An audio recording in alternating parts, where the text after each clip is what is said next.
Akutebendera y'ekibiina ky'NRM okuvuganya ku bukulembeze bw'eggwanga era omukulembeze w'eggwanga Yoweri Kaguta Museveni Tibwabulwa ategeezezza nti gavumenti egenda kuzimba amakolero mu bitundu by'emanafa okuyambako abaayo okufuna emirimu nga batandikira ku ky'obugagga eky'omu ttaka ekiyitibwa Iron Ore ekiri mu kitundu ebyo ekiri mu disitulikiti eyo. Ngayogerako eri abawagizi be abakungaanidde ku ssomero lya Bugobero High School mu tawuni kanso y'e Bugobero, Museveni ategeezezza nti bagenda kugatta omutindo ku ky'obugagga ekya Iron Ore ekisimwa mu bitundu ebyo kubanga kiyamba nnyo mu by'okuzimba ate nga gavumenti ebadde tekifunamu. Not a corridor, it is a town, Yamakorero. They build around that vermiculite. And there is even iron ore somewhere, there is also iron ore here. That vermiculite is very important because apparently it controls fire. It is a poor conductor of heat. So when they are making vehicles like satellites, they need some of those minerals which don't get hot quickly. President Yoweri Museveni era ategeezezza nti gavumenti egenda kwongera okuzimba n'okulaakulanya enguudo mu bitundu ebyo okuli oluguudo oluva e Nabumali okudda e Butalejja okutuuka e Namutumba n'olw'Ebubuulo Buduuda n'enguudo endala. President Museveni asuubizza abeeno nti gavumenti era emaliridde okwongera okufuna ensimbi endala obuwumbi 50 okugula ettaka kweneesengulira abantu abaakosebwa okubumbuluka kw'ensozi mu bitundu bya Elgon era nga yafunyeyo dda n'eyiika 2661 ziyafunye mu bitundu by'e Bunambutye era nti zaatandise okugabanyizibwa mu bantu ab'enjawulo abaakosebwa ensozi z'ebuduuda ezibumbulukuka enkya n'eggulo nga buli maka gagenda kuweebwa eka z'ettaka 2 n'ensimbi obukadde 10 ng'entandikwa. The plan is to get out of danger before time. That mountain is not, there are certain parts where people should not settle. It is dangerous for them, but also for our future. There is what we call in our language here, Sisebere. Sisebere is where the rivers start. Now, if you go and you start approaching the source of the Sisebere, you are going to dry up all these rivers. So it is dangerous for the people, but also dangerous for the country, the whole of us. Therefore, I'm glad you want to be settled. That's good, because in the past, people didn't know the danger. Ebyo nga bikyali bityo omukulembeze w'ekibiina kya NUP era avuganya ku bukulembeze bw'eggwanga Robert Kyagulanyi Ssentamu alabudde abawagizi be nti tebakemebwa ne balwanagana n'ab'ebyokwerinda abatandise okubasosonkereza kubanga kibanoonya kwe kubamalira mu makomera. Kyagulanyi Ssentamu bino abyogedde asinzira mu disitulikiti y'Isingiro gy'akubye olukuŋŋaana olw'okunoonya akalulu olwaleero. Kyagulanyi Ssentamu ategeezezza nti ebbanga lye bamaze mu bitundu bya Nkole basomoozeddwa nnyo olw'abantu abatambula n'embuukuliza emiggonga nga ne mu kiro ekikeeseza leero babalumbye abasirikale balumbye wooteri mwe baasuze ne bakwata abantu abasukka mu 20. Robert Kyagulanyi Ssentamu asabye abantu okusigala nga bakakkamu era n'abawagizi be beewala okwenyigira mu kulwanagana okw'engeri yonna. Bagenda bakanga kubanga bo tebasobola bagamba kintu kirala, bakozesa boss, bakozesa violence, bakozesa force. Olumu ne mutuuka ne bagamba president babalondedda kakati nina kulonda MP njagala basaba mulemereko eno bagiyita protest vote naye zino ideas zonna tuzinanga abavubuka nze ntambula mu nsi yonna nosanga abavubuka b'e Uganda nga bali Germany bakuba kyeyo, nosanga abaprofesa bali America basomesa mu university, nosanga abasawo baffe be bakola mu Aga Khan e Nairobi, be balongoosa emitima India, be bakola Germany. Lwaki? Kubanga mu Uganda tewali mirimu, n'awali emirimu tewali kusasula, bintu bya mwana wa gundi. Mu mbeera y'emu n'akutebendera y'ekibiina kya National Peasants Party, Robert Kasibante olwaleero abadde mu disitulikiti y'e Buduuda ne Namisindwa nayegayirira abaayo nti bamulonde. Kasibante yennyamidde olw'abantu abasusse okufiira mu kubumbuluka kw'ettaka mu bitundu by'e Buduuda naye nga gavumenti erina kyamaanyi kyekozeewo okuyamba obulamu bw'abantu abo n'abasuubiza nti bw'anaakwata obuyinza byonna agenda kubitereeza. Kasibante era akukkulumya olw'abasirikale baayisa ab'omukulembeze w'eggwanga lino abamulemesa okukuba enkuŋŋaana naddala mu kisaawe eky'e Namisindwa.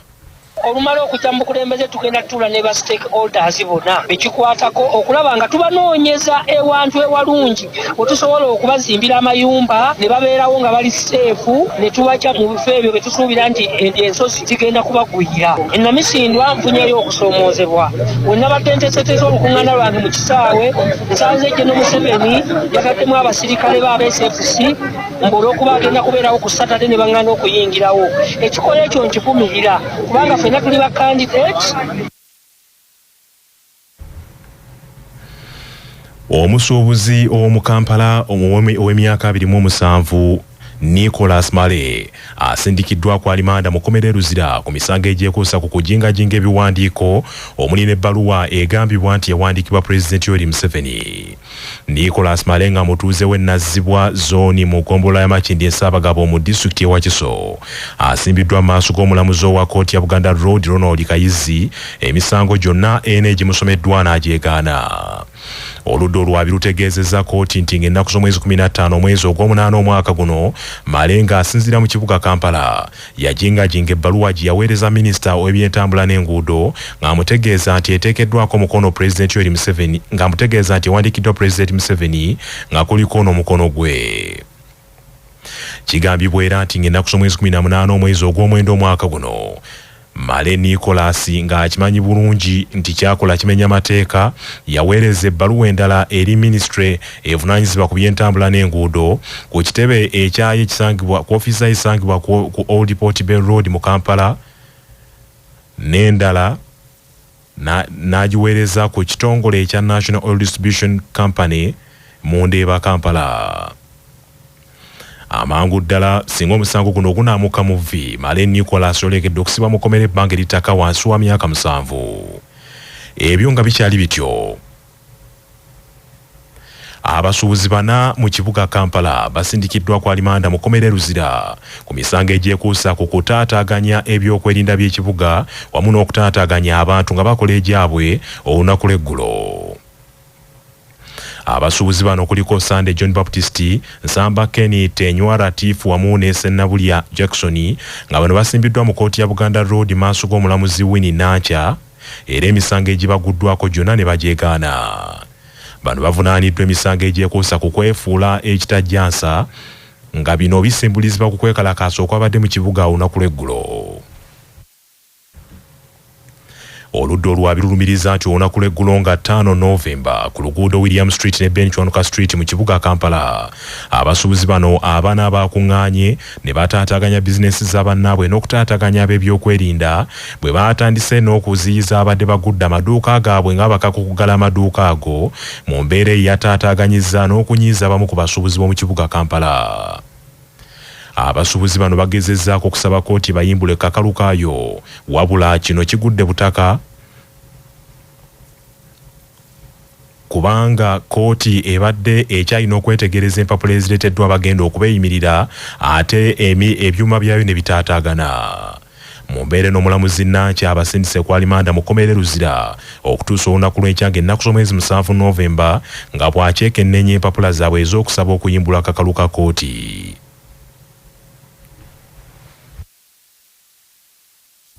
Manya obuvuna obuddo obw'eddembe lyo tonyigirizibwa ddembe lyo ery'obwebange. Ddembe lyakukyusibwako Nana Herbal Mouthwash ly'eddagala ettuufu lye nnakakasa mu kujjanjaba endwadde z'amannyo. Amannyo gakuluma bw'ossaayo ekyokya oba ekinnyogo gagasannyalala bw'osenya ovaamu olusaayisaayi oba ogayiza ludda lumu.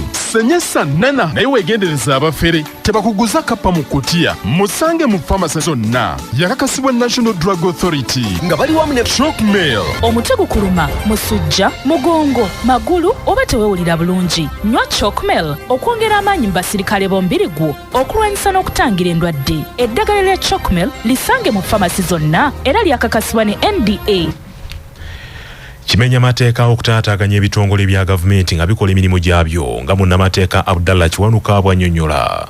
N'ogezaako okukisumbuwa oba okukitataaganya oba okukiragira bye kirina okukola nga kikola emirimu gyakyo. Era singa omuntu yenna akwatibwa ng'agezaako okuyingirira ekitongole ekibalirira emirimu n'ebitongole bya gavumenti bw'atwalibwa mu kkooti asobola okusingisibwa omusango era ne bamulagira n'okuwa engasi etakka wansi wa miliyoni 2 oba okusibwa emyaka 6.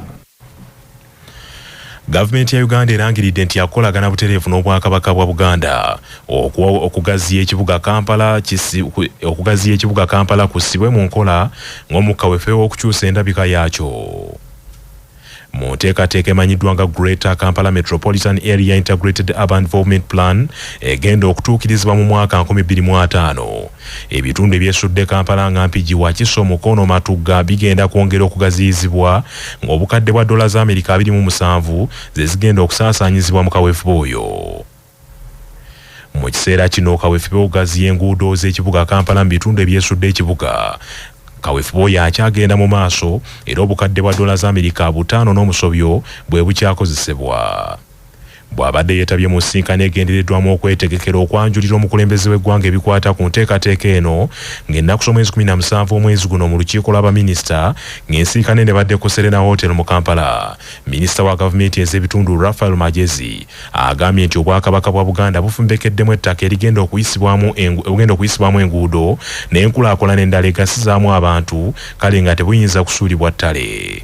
Obwakabaka bulina ownership ku ttaka ddene wano mu Central Region, so you cannot leave it out. Bw'otunuulira Ssaabasajja Kabaka ne Prime Minister waffe bawagira nnyo this kind of approach, proper planning, a proper city, good management, so it's good to carry along this as a key stakeholder, traditional institutions. Naye njogedde neko the population, the business community, abantu bamanye Kampala ngazi erimu Mukono, Wakiso, Mpigi n'ebitundu byonna byetolodde tulagawa gye tugenda mu maaso so that tuleme kukibasuulako nga tebakitegedde. So nsuubira bwe tunaava mu cabinet nemala kukiisa tujja kuddamu ekyo okusomesa abantu okwongera kufuna ebirowoozo byabwe. Wabula Minisita Raphael Magezi ategeezezza nti mweraliikirivu olw'enguzi efumbekedde mu baweereza ba gavumenti era abatalumirirwa ggwanga lyabwe, n'asuubiza nti ensimbi zino singa Pulezidenti Museveni aziyisa zigenda kukola omulimu gwazo.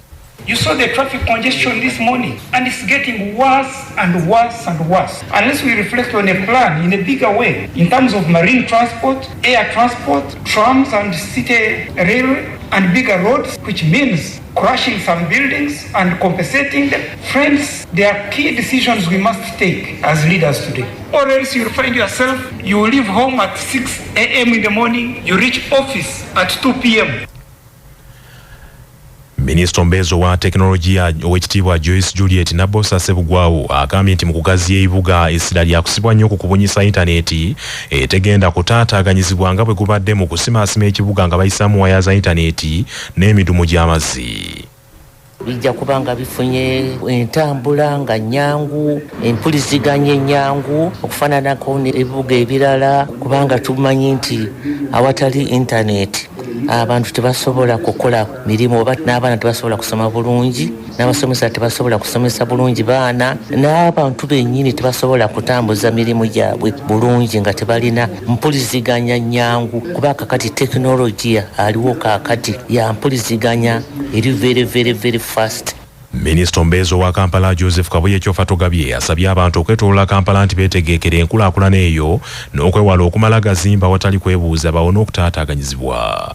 Ebibuga ebimenyeddwa kiteeberezebwa nti singa tebifuna kuteekebwa kumala byakufuna omujjuzo ogw'abantu oguli mu bukadde 2 olw'abantu abeeyongera, akalipagano k'ebidduka kaakweyongera n'obuweereza obulala bwakuziŋŋama.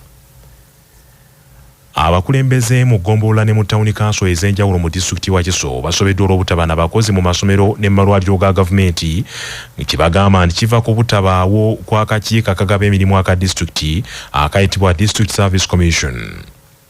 Bano abakulembeddwamu ssentebe w'eggombolola ya Mumyuka wa Kiso Inginiya Ssemujju Felix Mwanje babadde mu nsisinkano n'abakulembeze ba disitulikiti ne bategeeza nti bali mu kattu era tebamanyi kiddako mu kadde kano olwa sipiika wa disitulikiti wa Kiso